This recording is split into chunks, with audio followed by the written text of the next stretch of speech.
Hello everyone, welcome back to Turning Point. ఈరోజు SSC GD general awareness test 3 MCQs చూసేద్దామండి. Who was the famous Saka ruler known for his inscriptions at Girnar? Option 1 Menander, option 2 Demetrius, option 3 Rudrabhuti, option number 4 వచ్చేసి రుద్రదమన్. ఎవరు వాళ్ళ inscriptions కి famous? సాకా rulers లో ఎవరు famous Girnar inscriptions కి అని క్వశ్చన్లు అడుగుతున్నారు. అలా చూసుకుంటే మనకి గిర్నార్ ఇన్స్క్రిప్షన్స్ కి ఇంకొక పేరు కూడా ఉందండి, మనకు అది జునాగాడ్ అని పిలుస్తాము. జునాగాడ్ ఇన్స్క్రిప్షన్స్ అని కూడా అంటారండి. ఇన్స్క్రిప్షన్స్ ని మెయిన్ గా మనకి ఇన్స్క్రిప్షన్స్ ఏ లాంగ్వేజ్ లో ఉంటాయి అంటే సాంస్క్రిట్ లో ఇన్స్క్రిప్షన్స్ అని ఉన్నాయి. ఇన్స్క్రిప్షన్స్ కి ఏ సాకా రూలర్ ఇన్స్క్రిప్షన్స్ అన్ని వేయించాడు అంటే మనకి ఆప్షన్ నెంబర్ 4 రుద్రదమన్ అండి. ఈ రుద్రదమన్ అనే ఈ రూలర్ ఈ జునాగాడ్ ఇన్స్క్రిప్షన్స్ లో ఏముంది అంటే మనకి సాంస్క్రిట్ లాంగ్వేజ్ లో పీపుల్ వెల్ఫేర్, ప్రజల కోసం ఈయన చేసిన మంచి గురించి ఈ గిర్నార్ ఇన్స్క్రిప్షన్ లో ఉందండి. ఏం చేశాడంటే సుదర్శన్ లేక్ రిపేర్ చేశాడండి. సుదర్శన్ లేక్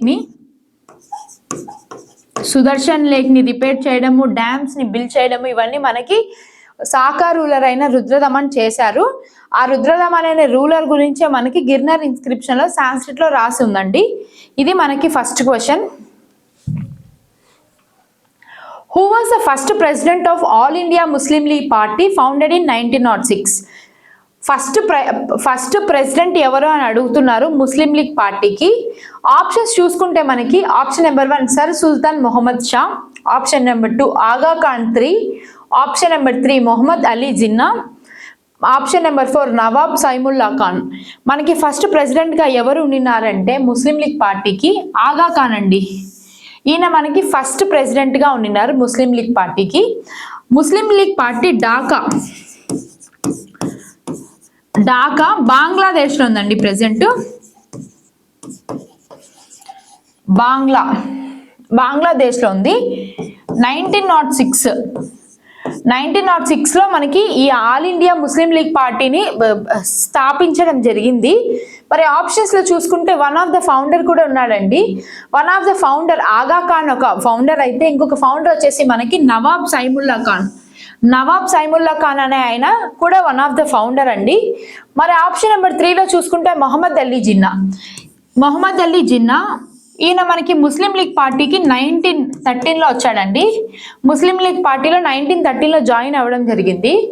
మనకి ముస్లిం లీగ్ పార్టీ ఇండిపెండెన్స్ రావడంలో ఒక కీ రోల్ ప్లే చేసిందండి. అసలు ఏంటి అంటే పాకిస్తాన్ డివైడ్ కావడానికి ముస్లిం లీగ్ పార్టీ రోల్ అనేది చాలా ఉంది.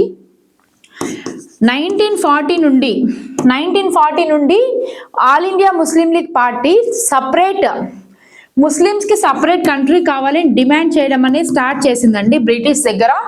ముస్లిమ్స్ కి సపరేట్ కంట్రీ రావాలి అని, ఇండియా డివైడ్ కావాలని కోరుకుంది ముస్లిం లీగ్ పార్టీ అండి. సో మనకు అలా పాకిస్తాన్ ఏర్పడడం జరిగిందండి. Ali I Ligan, the spring festival is observed on first Wednesday of Falguna month in the Indian state of. A state లో మనకి అలీ ఐ లిగన్ అనే స్ప్రింగ్ ఫెస్టివల్ సెలబ్రేట్ చేసుకుంటారని క్వశ్చన్లు అడుగుతున్నారు.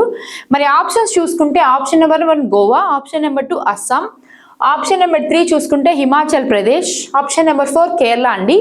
ఈ ఫెస్టివల్ మనం ఎక్కడ సెలబ్రేట్ చేసుకుంటాం, ఏ ఇండియన్ స్టేట్ లో సెలబ్రేట్ చేసుకుంటామంటే అస్సాంలో సెలబ్రేట్ చేసుకుంటామండి.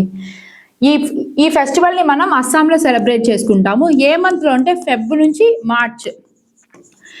ఈ ఫాల్గునా మంత్ లో మనకి ఈ ఫెస్టివల్ ని సెలబ్రేట్ చేసుకుంటాం. అసలు ఎందుకు సెలబ్రేట్ చేసుకుంటారు అంటే సంవత్సరంలో ఉండే మొదటి పంట ప్యాడీ వేసేటప్పుడు, ప్యాడీ అంటే మనకి వరి అండి, వరి పంట వేసేటప్పుడు ఈ ఫెస్టివల్ ని సెలబ్రేట్ చేసుకొని అదొక అగ్రికల్చర్ ఫెస్టివల్ గా సెలబ్రేట్ చేసుకొని వాళ్ళు ఆ పంటను వేయడం జరుగుతుందండి. అస్సాంలో జరుగుతుంది ఈ అలీ ఐ లిగన్ అనే ఫెస్టివల్ అండి. అస్సాం స్టేట్ లో జరుగుతుంది.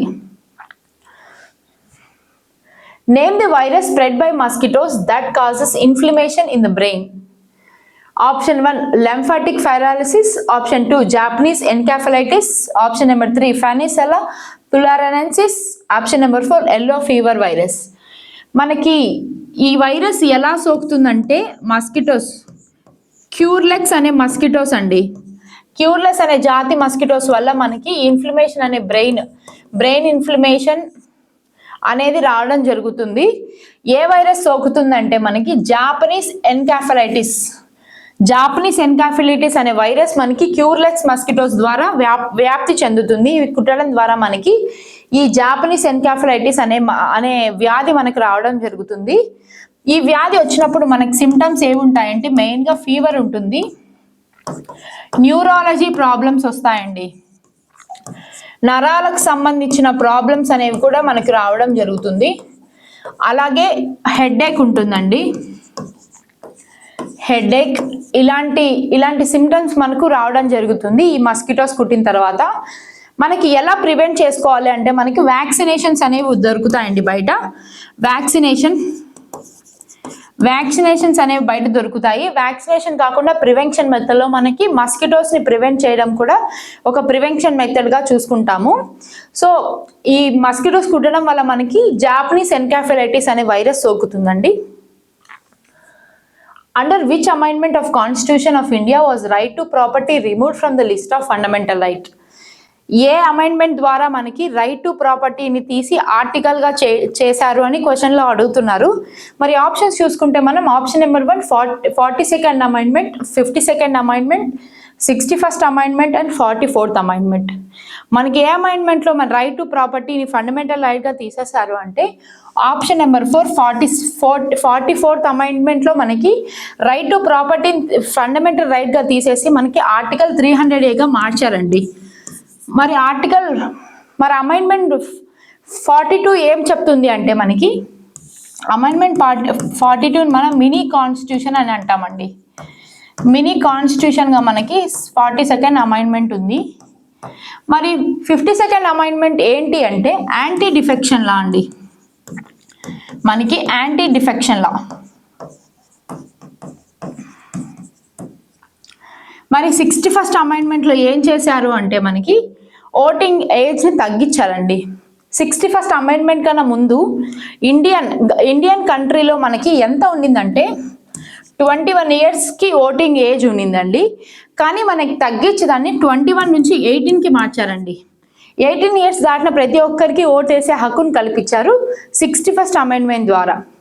అలాగే మనకి 44th అమెండ్మెంట్ ద్వారా రైట్ టు ప్రాపర్టీ అనే ఫండమెంటల్ రైట్ని తీసుకొచ్చి 300A ఆర్టికల్గా మార్చబడిందండి. Which musical instrument is played by Ella Venkateswararao and Indian classic musician and percussionist? Ella Venkateswararao అని ఆయన ఏ వాయిద్యాన్ని వాడేవారు అని అడుగుతున్నారు. Option A nadaswaram, option 2 pakhawaj, option 3 mridangam and option 4 ghatam అండి. ఏ మ్యూజికల్ ఇన్స్ట్రుమెంట్ని అతను వాయించేవాడు అంటే మనకి మృదంగం అండి. ఎల్లా Venkateswararao is an mridangam artist. ఈయన మృదంగం ఆర్టిస్టు. ఈయనకి పద్మశ్రీ రావడం కూడా జరిగిందండి. ఇండియన్ గవర్నమెంట్ మనకి ఎల్లా వెంకటేశ్వరరావుకి పద్మశ్రీ ఇచ్చింది. 2009లో మనకి ఇతనికి పద్మశ్రీ రావడం కూడా జరిగిందండి. Which of the following does not come under the power of governor of the state in India? ఏ పవర్ మనకి గవర్నర్కి రాదు అని అడుగుతున్నారండి. ఆప్షన్స్ చూసుకుంటే మనకి obligatory power, discretionary power, option number 3 వచ్చేసి executive power, option number 4 legislative power.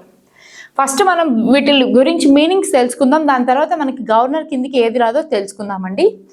మరి లాస్ట్ నుంచి చూసుకుంటే మనకి లెజిస్లేటివ్ పవర్. లెజిస్లేటివ్ పవర్ అంటే ఏంటంటే బిల్స్ని పాస్ చేయడం, స్టేట్ యొక్క ఫైనాన్షియల్ స్టేటస్ని చూడడం, స్టేట్లో ఎలాంటి ఇంప్రూవ్మెంట్స్ జరుగుతున్నాయని చూసుకోవడం లెజిస్లేటివ్ పవర్ కిందికి వస్తుంది. అలాగే మనకి ఎగ్జిక్యూటివ్ పవర్స్ చూసుకుంటే గవర్నర్కి ఎగ్జిక్యూటివ్ పవర్ అనేది ఉంటుందండి. సీఎంని అపాయింట్మెంట్ చేయడం, మినిస్టర్స్కి అపాయింట్మెంట్ ఇవ్వడం, అలాగే మనకి ఎక్స్ అఫీషియో ఆఫీసర్స్ వాళ్ళందరినీ మనకి ఎగ్జిక్యూటివ్ పవర్స్ వాళ్ళందరినీ అపాయింట్ చేయడంలో మనకి గవర్నర్ యొక్క పవర్ అనేది ఉంటుంది. కాబట్టి ఇవి రెండు మనకి గవర్నర్ దాని కిందికి వచ్చేస్తాయండి, పవర్ కిందికి. మళ్ళీ అలాగే చూసుకుంటే డిస్క్రిషనరీ పవర్. మనం ఇది చూసుకుంటే ఇది ఒక అథారిటీ అండి. ఇది ఒక అథారిటీ. దీంట్లో మనకి ఈ అథారిటీలో ఏమవుతుందంటే ఒక రూల్ని వాళ్ళు ఫాలో అవ్వచ్చు అవ్వకపోవచ్చు based on their personal choice కిందికి వస్తుంది ఈ పవరు. సో ఇది గవర్నర్ కిందికి వస్తుందండి, గవర్నర్ పవర్ కిందికి వస్తుంది. మరి లాస్ట్ పవర్ అనేది కరెక్ట్ ఆన్సర్ అండి మనకి. Which 5-year plan aimed to achieve self-reliance and aimed at growth with stability? Option number 1 second plan, 7th plan, 4th plan and 6th plan. మనకు answer చూసుకుంటే 4th plan అండి. ఈ 4th plan మనకి ఎప్పుడు ఏం time పీరియడ్లో జరిగింది అంటే మనకి 1969 నుంచి 1974 ఈ పీరియడ్ ఆఫ్ టైంలో మనకి 4th ప్లాన్ అనేది జరగడం జరిగింది. సో మనకి ఈ పీరియడ్ ఆఫ్ టైంలో మెయిన్గా గుర్తుపెట్టుకోవాల్సిన రెవల్యూషన్ ఏంటి అంటే గ్రీన్ రెవల్యూషన్ అండి. గ్రీన్ రెవల్యూషన్ మనకి ఈ పీరియడ్ ఆఫ్ టైంలో అంటే మిడ్ 60s మిడ్ 70s నుండి మిడ్ 70s నుంచి మిడ్ 80s వరకు ఈ పీరియడ్ ఆఫ్ టైంలో మనకి గ్రీన్ రెవల్యూషన్ అనేది జరగడం జరిగింది. ఈ పీరియడ్ ఆఫ్ టైంలోనే మనకి 4th year ప్లాన్ ఉండడం వల్ల మనకి గ్రీన్ రెవల్యూషన్ వచ్చింది. గ్రీన్ రెవల్యూషన్ పీరియడ్ ఆఫ్ టైంలోనే మనకి 4th ప్లాన్ జరిగింది. అలాగే మనకి 14 బ్యాంక్స్ని నేషనలైజ్ చేయడం కూడా జరిగిందండి. 14 బ్యాంక్స్ని నేషనలైజ్ చేశారు, నేషనల్ బ్యాంక్స్గా మార్చారు 14 బ్యాంక్స్ని. ఇదంతా మనకి ఇందిరాగాంధీ మెంబర్షిప్లో ఈ ప్లాన్ వేయడం జరిగిందండి. ఇందిరాగాంధీ మెంబర్షిప్లో మనకి ప్లాన్ వేయడం జరిగింది.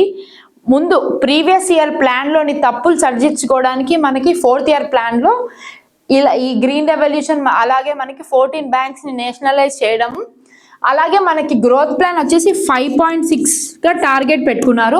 కానీ మనం అచీవ్ చేసింది మాత్రం 3.2%. 3.2% గ్రోత్ని మనం అచీవ్ చేశాము. ఎందుకు అంత తక్కువ వచ్చింది అంటే మనకి అవుట్పుట్ ఓవరాల్ వరల్డ్లో మనకి ఇన్ఫ్లమేషన్ అనేది జరిగింది.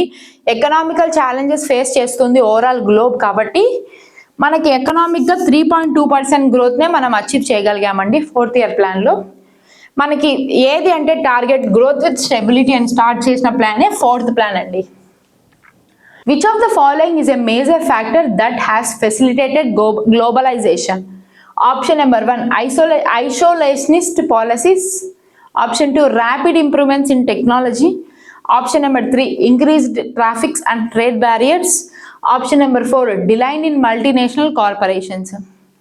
మనకు మేజర్ ఫ్యాక్టర్ ఏది గ్లోబలైజేషన్కి అంటే ర్యాపిడ్ ఇంప్రూవ్మెంట్స్ ఇన్ టెక్నాలజీలో మనకి రోజుకి రోజు చాలా ఇంప్రూవ్మెంట్స్ జరగడం జరిగింది. రీసెంట్గా మనకి AI రావడము అలా చాలా టెక్నాలజీ ఇంప్రూవ్మెంట్స్ అనేవి రోజుకి రోజు మారుతూ వస్తున్నాయి. అది గ్లోబలైజేషన్కి ఒక కారణంగా మనం చూసుకోవచ్చు. So option number 2 rapid improvements in technology is a reason of globalization అండి. Who was conferred a gold medal in 1968 by the Mexican government for her choreography? ఎవరు మెక్సికన్ గవర్నమెంట్ నుంచి గోల్డ్ మెడల్ సాధించారు అని అడుగుతున్నారు. మరి ఆప్షన్స్ చూసుకుంటే మనకి option number 1 Rekha, option 2 Sona Narayan, option 3 Rukmini Arundale, option number 4 చూసుకుంటే మృణాలిని సారాభాయ్. మనకి మెక్సికన్ గవర్నమెంట్ నుంచి ఆమె కొరియోగ్రాఫర్కి ఒక గోల్డ్ మెడల్ రావడం జరిగింది. ఎప్పుడు 1968లో. ఆ ఆర్టిస్ట్ ఎవరు అంటే మనకి మృణాలిని సారాభాయ్ అండి. ఈమె కూచిపూడి అండ్ భరతనాట్యం అండి. భరతనాట్యం. షీఈ్ అ డాన్సర్ అండి. ఈమె కూచిపూడి మరియు భరతనాట్యం డాన్సరు. ఈమెకి ఇండియన్ గవర్నమెంట్ పద్మశ్రీ ఇవ్వడం జరిగింది. ఏ ఇయర్లో అంటే మనకి పద్మశ్రీ రావడం జరిగింది 1965లో మనకి పద్మశ్రీ ఇచ్చారు ఇండియన్ గవర్నమెంట్. పద్మ విభూషణ్ కూడా ఇచ్చారండి. పద్మభూషణ్ మనకి పద్మభూషణ్ 1992లో ఇవ్వడం జరిగిందండి. మృణాలిని సారాభాయ్ మా ఫేమస్ డాన్సర్. ఈమెకి ఒక ఫౌండేషన్ కూడా ఉందండి. ఈమె కో ఫౌండర్ కూడా. అకాడమీ వచ్చేసి దర్పణ అనే ఒక అకాడమీకి కో ఫౌండర్గా కూడా ఉండిందండి ఈమె. మనకి మెక్సికన్ గవర్నమెంట్ గోల్డ్ మెడల్ ఇచ్చింది మృణాలిని సారాభాయ్ గారికి. 1968లో గోల్డ్ మెడల్ ఇవ్వడం జరిగిందండి. మన నెక్స్ట్ క్వశ్చన్ చూసుకుంటే which among the following belongs to the territory sector of Indian economy. Indian ఎకానమీకి టెరిటరీ సెక్టర్గా ఏది యాక్ట్ చేస్తుంది అని అడుగుతున్నారు. మరి ఆప్షన్స్ చూసుకుంటే మనం first manufacturing, public administration, electricity supply service and forestry. ఏది మనకి టెరిటరీ సెక్టర్ కిందికి వస్తుందంటే సర్వీస్ సెక్టర్ని మనం టెరిటరీ సెక్టర్గా కూడా పిలుస్తాం. Service sector is also called as territory sector అండి. మరి అలా చూసుకుంటే సర్వీస్ సెక్టర్ పైన ఉన్న ఆప్షన్స్లో ఏది మనకి సర్వీస్ సెక్టర్ కిందికి వస్తుందంటే పబ్లిక్ అడ్మినిస్ట్రేషన్ మనకి సర్వీస్ సెక్టర్ కిందికి వస్తుంది. So option number 2 correct answer అండి. పబ్లిక్ అడ్మినిస్ట్రేషన్ అంటే మనకి ఎడ్యుకేషన్ అవ్వచ్చు, ట్రాన్స్పోర్ట్ అవ్వచ్చు, పబ్లిక్కి సంబంధించిన హాస్పిటాలిటీ అవ్వచ్చు, ఎంప్లాయ్మెంట్ అవ్వచ్చు, ఇవన్నీ మనకి పబ్లిక్ సెక్టర్ కిందికి వస్తాయి. దీన్ని సర్వీస్ సెక్టర్ అంటారు. హాస్పిటాలిటీ కూడా మనం పబ్లిక్ సెక్టర్ కిందికే వస్తుంది. పబ్లిక్ సర్వీస్ కమిషన్ కూడా మనకి సర్వీస్ సెక్టర్ కిందికే వస్తుందండి. So option number 2 correct answer అండి. Option number 2. As per Sensex 2011, which of the following streams of migration has the highest percentage? 2011 గణాంకాలం బట్టి మనకి మైగ్రేషన్ జరిగింది ఎక్కువ, ఎక్కడ మైగ్రేషన్ జరిగింది, ఏ ఏరియా నుంచి ఏ ఏరియాకి మైగ్రేషన్ జరిగింది అని క్వశ్చన్లో అడుగుతున్నారు. మరి ఆప్షన్స్ చూసుకుంటే మనం rural to urban, urban to urban, urban to rural, rural to rural. మనకి బేసిక్గా మైగ్రేషన్ అనేది ఎందుకు జరుగుతుందంటే ఎడ్యుకేషన్ పర్పస్ అవ్వచ్చు, ఎంప్లాయ్మెంట్ కోసం అవ్వచ్చు, తదితర కారణాల వల్ల ఒక ఊరు నుంచి ఇంకొక ఊరికి లేదా ఒక దేశం నుంచి ఇంకొక దేశానికి వలసపోతూ ఉంటారండి. అలా మనకి ఇండియాలో 2011 గణాంకాల ప్రకారం రూరల్ టు రూరల్ ఏరియా నుంచి ఇంకొక రూరల్ ఏరియాకి ఎక్కువ మైగ్రేషన్ జరిగిందని హైయెస్ట్ రికార్డ్స్ అనేవి ఉన్నాయండి. So option number 4 correct answer అండి. నెక్స్ట్ క్వశ్చన్ చూసుకుంటే Natyashastra, the earliest text dealing with performing arts, dance and music was compiled by which sage. ఎవరు మనకు కంపైల్ చేశారు, ఎవరు మనకు నాట్యశాస్త్ర అంటే డాన్స్ని మ్యూజిక్ని రాసింది ఎవరు, దాని గురువు ఎవరు అని అడుగుతున్నారు. మరి అలా చూసుకుంటే ఫస్ట్ ఆప్షన్ వచ్చేసి Shakya, option 2 Valmiki, option 3 Agastya and option 4 Bharatamuni అండి. మనకి ఫాదర్ ఆఫ్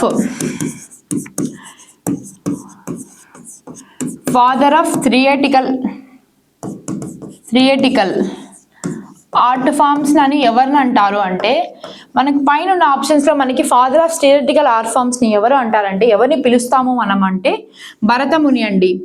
భరతముని గారు మనకి father of theatrical art forms. ఈయన మనకి నాట్యశాస్త్రాన్ని రచించడం జరిగింది. భరతముని గారు నాట్యశాస్త్రాన్ని రచించారు. సో మనకి ఈయన ఫాదర్ అని కూడా పిలుస్తారండి. ఫాదర్ ఆఫ్ నాట్యశాస్త్ర అని కూడా మనము భరతముని గారిని పిలుస్తాము. For a book of mass m moving a distance d on a smooth horizontal table, the work due to gravitational force is అని అడుగుతున్నారు. ఇక్కడ మనం చూసుకుంటే for a book mass of m moving, the work done due to the gravitational force is horizontal అండి. హారిజంటల్గా work అవుతుంది, మనకి హారిజంటల్గా work అవుతుంది ఆ బుక్ అనేది. హారిజంటల్గా మనకి వచ్చే ఆన్సర్ 0 అండి. అప్పుడు మనకి గ్రావిటీ టువర్డ్స్ వర్టికల్ గ్రావిటీ మనకి డౌన్వర్డ్స్ యాక్ట్ చేస్తుంది. అలాగే మనకి ఆ బుక్ బుక్ యొక్క డిస్ప్లేస్మెంట్ అనేది మనకి హారిజంటల్గా యాక్ట్ చేస్తుందండి. హారిజంటల్గా అప్వర్డ్స్ యాక్ట్ చేస్తుంది.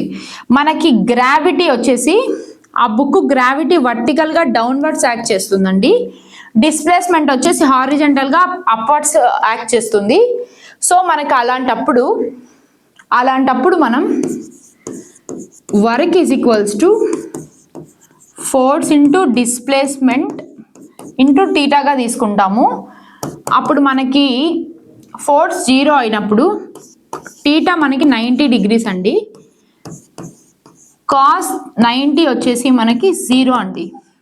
కాస్ 90 మనకి 0 వస్తుంది కాబట్టి answer 3. Option number 3 correct answer అండి. Divihi is the official language of which of the following neighboring country of India?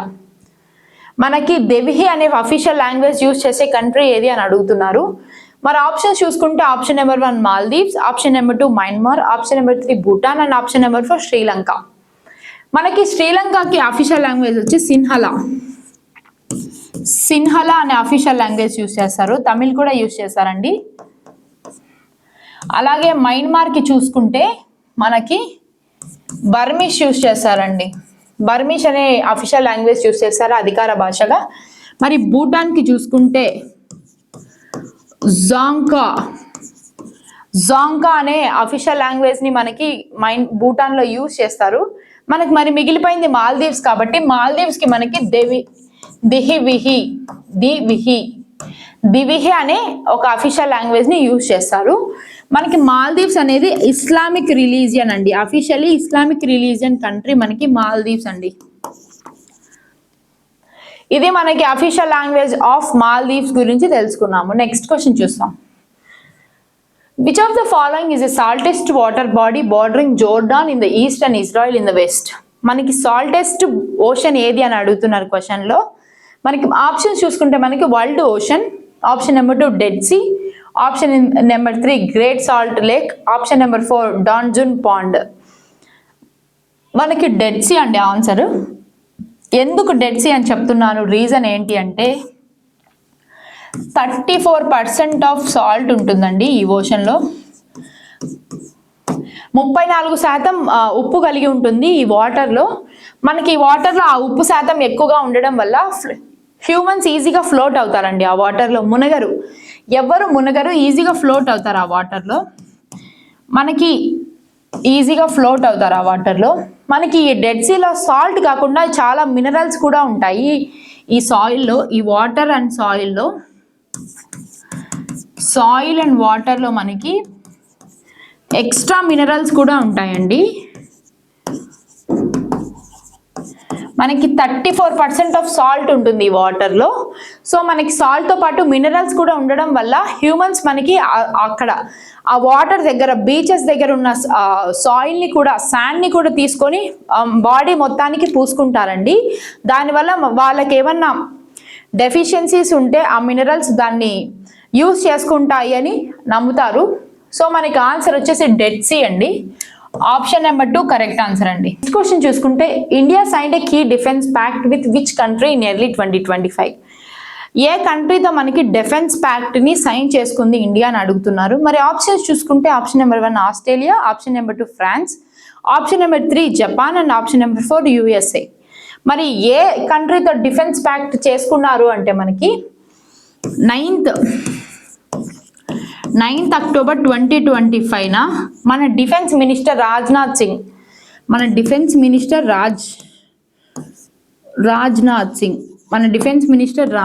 Singh అలాగే మనకి మన ప్రైమ్ మినిస్టర్ నరేంద్ర మోడీ గారు, పిఎం మోడీ గారు, వీళ్ళిద్దరూ ఆస్ట్రేలియా కంట్రీతో మనకి డిఫెన్స్ ప్యాక్ట్ని చేసుకున్నారండి. కీ డిఫెన్స్ ప్యాక్ట్ని అక్టోబర్ 9th 2025 ఆస్ట్రేలియన్ కంట్రీతో మనకి డిఫెన్స్ ప్యాక్ట్ని సైన్ చేసుకోవడం జరిగిందండి. మరి నెక్స్ట్ క్వశ్చన్ చూసుకుంటే the global climate summit 2025 was held in which country? ఏ కంట్రీలో జరిగింది, ఏ సిటీలో జరిగింది అని అడుగుతున్నారు. మరి ఆప్షన్స్ చూసుకుంటే మనకి ఆప్షన్ నెంబర్ 1 న్యూయార్క్ అండి, option number 2 Paris, option number 3 Dubai and option number 4 Tokyo. మరి ఆన్సర్ చూసుకుంటే ఏ సిటీలో జరిగింది ఈ గ్లోబల్ క్లైమేట్ సమ్మిట్ 2025 అంటే మనకి న్యూయార్క్లో జరగడం జరిగిందండి. ఈ సమ్మిట్ మనకి 24th సెప్టెంబర్ 24, 2025 రోజున మనకి గ్లోబల్ క్లైమేట్ సమ్మిట్ జరిగిందండి. మనకి న్యూయార్క్ సిటీలో జరగడం జరిగింది, యుఎస్ఏ న్యూయార్క్లో జరగడం జరిగిందండి. మన నెక్స్ట్ క్వశ్చన్ చూసుకుంటే Indian city was selected for the smart city challenge round in 2025. ఏ ఇండియన్ సిటీ మనకి స్మార్ట్ సిటీ రౌండ్గా సెలెక్ట్ కావడం జరిగింది అని అడుగుతున్నారు. మరి ఆప్షన్స్ చూసుకుంటే మనం option number 1 Lucknow, option number 2 Bhubaneswar, option number 3 Jaipur and option number 4 Indore. మనకి ఏ సిటీ మనకి సెలెక్ట్ అవడం జరిగింది అంటే స్మార్ట్ సిటీ రౌండ్ కంటెస్టెంట్లో మనకి భువనేశ్వర్ అనేది సెలెక్ట్ కావడం జరిగిందండి. 2025లో మనకి భువనేశ్వర్ సెలెక్ట్ కావడం జరిగింది స్మార్ట్ సిటీ ఛాలెంజ్లో. మరి నెక్స్ట్ క్వశ్చన్ చూసుకుంటే the national hydrogen mission of Indian aims to achieve what by 2030. 2030 నాటికి ఇండియా ఏం చేసుకోవాలనుకునింది అంటే net zero carbon emission, self sufficiency in hydrogen, 100% electric vehicles, renewable energy uses at 50%. మనకి ఏం చేసుకుందంటే ఇండియా మిషన్ 2030 నాటికి సెల్ఫ్ సఫిషియన్సీ ఇన్ హైడ్రోజన్ అనే ఈ గోల్కి మనం ఏం చేసుకుందండి ఇండియా. అలాగే ఈ దాంట్లో భాగంగానే మనకి రీసెంట్గా మనకి టాటా వాళ్ళు 100% గ్యాషియస్ హైడ్రోజన్ని ట్రాన్స్పోర్ట్ చేసే పైప్స్ని ఇంట్రడ్యూస్ చేశారండి. ఇంట్రడ్యూస్ చేయడం జరిగింది టాటా కంపెనీ వాళ్ళు 100% హైడ్రోజన్ ట్రాన్స్పోర్ట్ చేయడానికి గల పైప్స్ని ఇంట్రడ్యూస్ చేయడం జరిగింది ఇండియాలోని గుజరాత్ సిటీలో ఈ ఎక్స్పెరిమెంట్ అనేది జరగడం జరిగింది. ఆల్మోస్ట్ సక్సెస్ కూడా అయ్యారు టాటా కంపెనీ వాళ్ళు. వీళ్ళే ఫస్ట్ కంపెనీ అండి, ఇండియాలో first company to transport 100% hydrogen through pipe lines. So ఈ గోల్ ఆధారంగానే మనకి టాటా వాళ్ళు ఫస్ట్ ఇనిషియేట్ తీసుకోవడం జరిగింది. సో మనము మరి 2030 నాటికి మన కంట్రీకి కావాల్సినంత హైడ్రోజన్ని మనం ప్రొడ్యూస్ చేసుకొని ట్రాన్స్పోర్ట్ చేసుకోవాలి అనే ఒక గోల్ని మన ఇండియా పెట్టుకోవడం జరిగిందండి. దాంట్లో భాగంగానే మనకి టాటా అనేది ముందుకు రావడం జరిగింది. టాటా పైప్ లైన్స్ కూడా స్టార్ట్ చేశారు. ఇది మనకి 2030 హైడ్రోజన్ మిషన్స్ గురించి అండి. మరి నెక్స్ట్ క్వశ్చన్ చూసుకుంటే ఇది ఇవాళ SSC GD general awareness questions paper 3 అండి. ఏమైనా క్వశ్చన్స్ ఉంటే, ఏమైనా డౌట్స్ కానీ క్వశ్చన్స్ కానీ ఉంటే కమెంట్స్లో తెలపండి, మేము రిప్లై ఇవ్వడానికి ట్రై చేస్తాము. Thank you and have a nice day.